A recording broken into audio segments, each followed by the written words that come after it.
Welcome to the writer's life, the place where you get the sight, sound, smells, taste of my particular writer's life, and where you get the truth about the writer's life. Subscribe if you haven't already. Punch the like button, the bell for notifications so that you don't miss out on even one single exciting video. I would be remiss if I don't send you to the store.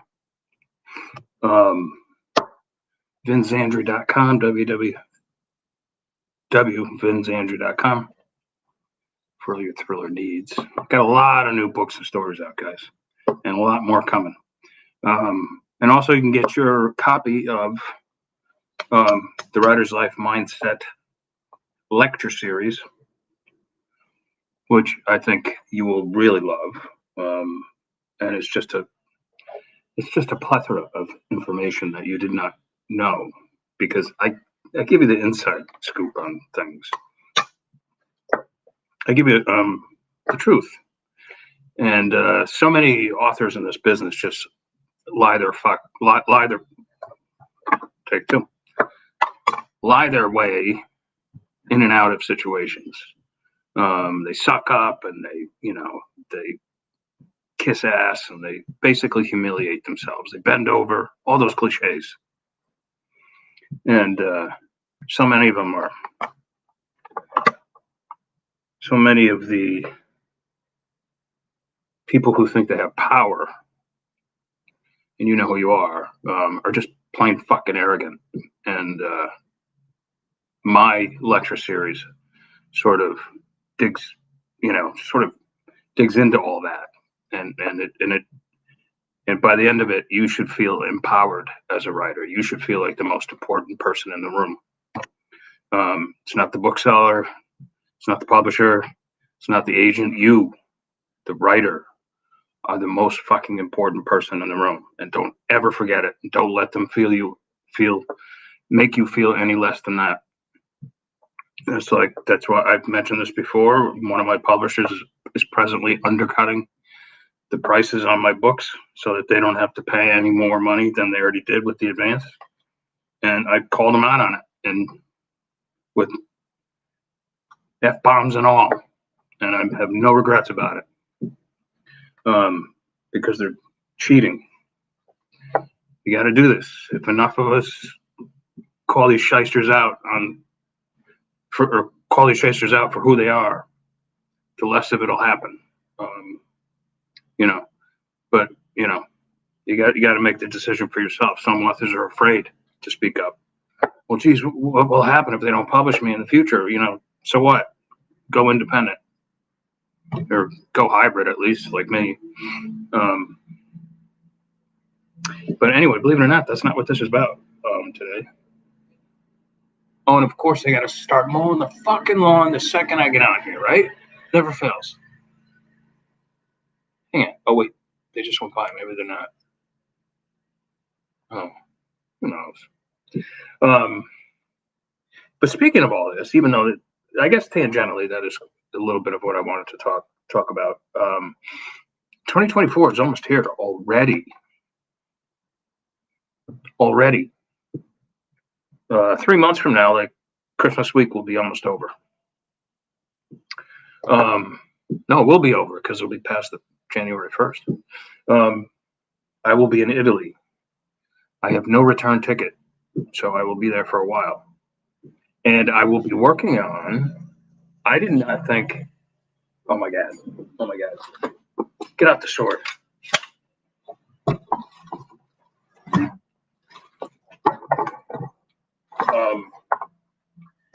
I didn't think I'd be doing this again, but a good friend of mine, who is, I should turn the chat on too, shouldn't I? Who was one of the most highest ranking New York State troopers in New York State, and should be running for Attorney General, I believe, or a similar political post. And perhaps she will because she's got the credentials. Is going to write a book. And she wants it to be an inspirational book. She does have an axe to grind with the present power structure political power structure of New York State, but I'm not going to get into that stuff. She does have an axe to grind if she wants to, but being her, she wants to write an inspirational book because she joined the Troopers when there was like 3 women in the Troopers and they were looked down upon. That has changed.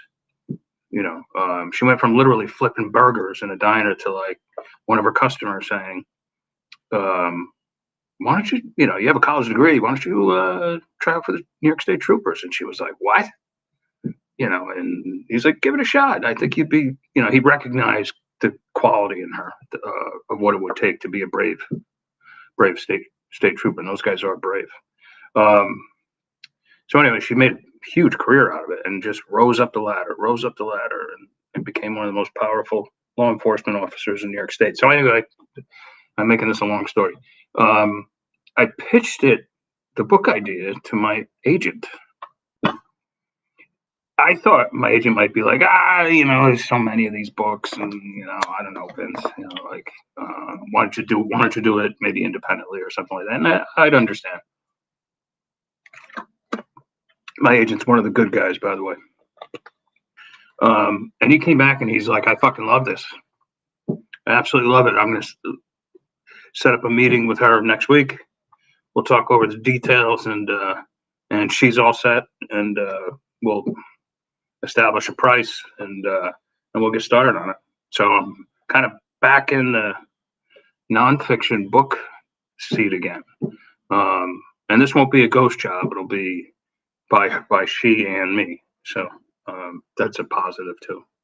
So this will be a book that could be, who knows, could hit the New York Times bestseller list. I think it would have a shot. We don't have a title yet, but I've been thinking about it. But it also reminds me of, what else can I expect in 2024 as an author? What can you expect? What's going to be different? Harvey Samborough and I've been going back and forth today a little bit about Kindle Vella.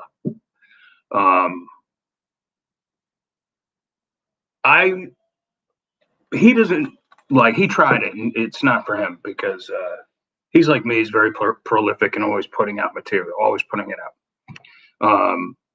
And he doesn't like the way you got to keep that last episode on Kindle Vella before you can make a book out of it. And then if you decide to delete your episodes of any particular book on Kindle Vella, it takes up to 60 days. And that doesn't work for Harvey's schedule. He wants to get his books out now, and whatever, right to the reader. And I can't blame him. I do too. But I've been doing it for almost 3 years, about 3 years. I did it for like 6 months and then said, screw this. And I took all my books down and then I put them all back up again. And this is when it was like they were giving out like thousands of dollars just for participating in the program. And I knew that wasn't going to last, So they pulled that rug around January 1st of 2023. So Kindle Vella now is like, I think 3 years old, maybe even a little older. Correct me if I'm wrong, anybody who knows about it out there. But it hasn't evolved all that much from the beta version. In fact, it's almost identical. They've added maybe one more feature to it, like the ability to make comments. And I don't think anybody does much of that. It's still a moneymaker, a haymaker for romance and fantasy. And I really don't write any of that stuff.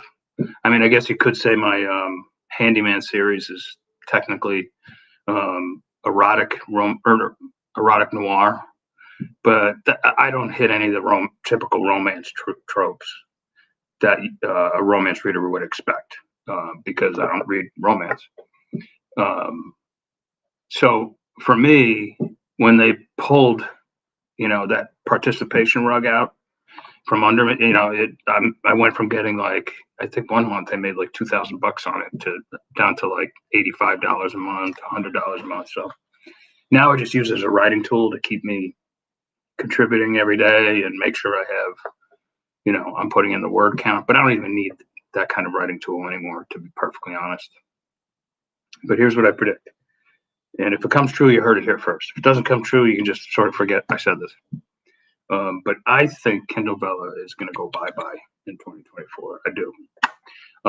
They should have by now expanded to the Asian markets because that's the main marketplace. That's where Wattpad thrives and some of these others. And I think what they're going to do is get rid of Kindle Vella, and they're going to move into more like the graphic comic toons type thing. I'm not describing this the right way, and there is a term for it, but just look up graphic novels and cartoons Amazon.com or something like that, and you'll probably find information on what's to come. And I think that's more of what they're looking at. That stuff is extremely popular in Asia, and it's actually pretty cool. They add music and it's, while the art is still but it reads, it's a comic, and they have thrillers, they have mysteries, they have dark stuff, romance, fantasy, the usual. It's pretty cool. I'm considering doing it myself if I can collaborate with an artist, and both my sons are artists. They're very interested in it. So my guess is Kindle Vella is going to sort of like become that or something like that. Or I don't know, maybe there'll be Kindle Vella and this cartoon thing, whatever. I'm butchering it. I'm butchering this cartoon thing, but just think graphic novel. Let's just do it that way. I don't think it's the whole. Remember about 5 or 6 years ago, maybe 10 years ago now. I can't keep track of time anymore, like blocks of time. But they were thinking like the next big thing is going to be like the coloring book, or the next big thing is going to be the interactive novel. None of that. They tried it, but none of it worked. None of it worked. Kindle Worlds came and went. They paid me $10,000 to write a X-Files novella, and then realized that Fox hadn't given them the rights to do so. So like it was like bye-bye $10,000 for them. For me, it was.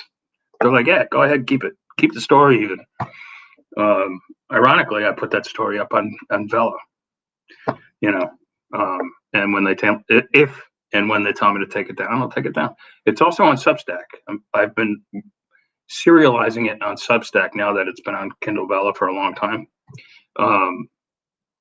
So go to my Substack page if you want to read it. It's a pretty cool story. It's called X-Files Resurrection. You said erection. Sorry, couldn't resist. Anyway, that's a prediction I have for 2024.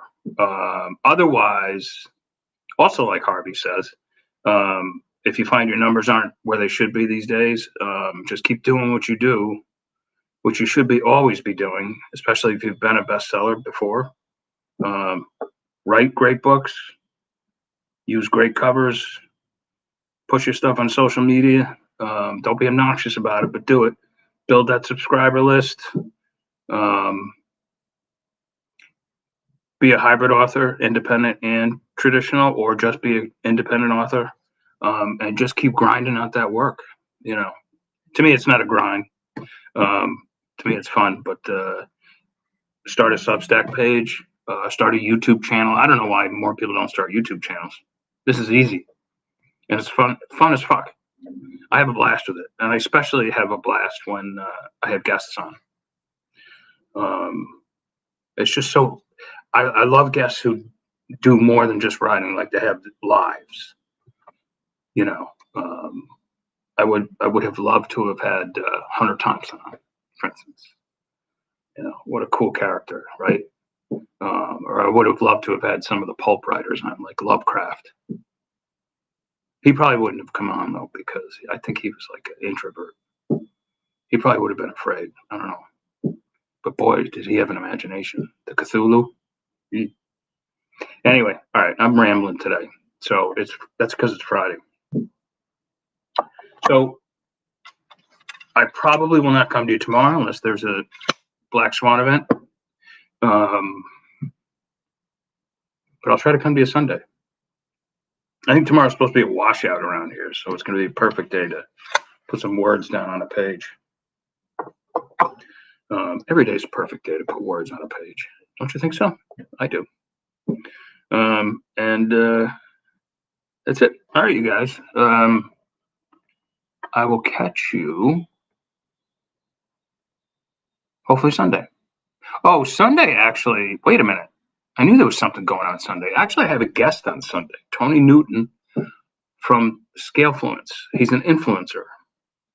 And you're probably like, why are you having an influencer on you? Because his company is full of writers who write articles on behalf of businesses and whatever and other interests. And I happen to be one of them. So I thought he'd be an interesting guy to have on, talk about his life, what led him here. It's his business.